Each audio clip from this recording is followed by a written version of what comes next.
பிஸ்மில்லாஹிர் ரஹ்மானிர் ரஹீம்.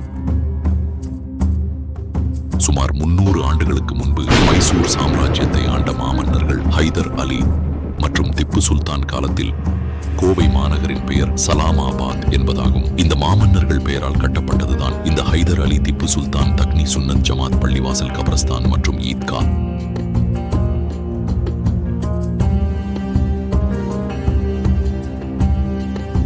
நகரின் மையப்பகுதியில் சுமார் 8 ஏக்கர் நிலப்பரப்பில் இது அமைந்துள்ளது. அன்று தொட்டு இன்று வரையிலும் உருது மொழி பேசும் முஸ்லிம் மக்களால் இந்த பள்ளிவாசல் மற்றும் கபரஸ்தான் நிர்வகிக்கப்பட்டு வருகிறது.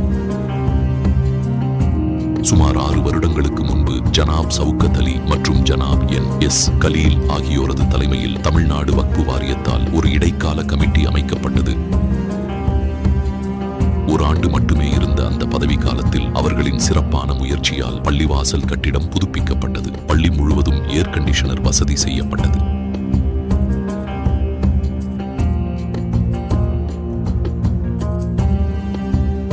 இன்று வரை அந்த வசதி தொடரப்படுகிறது.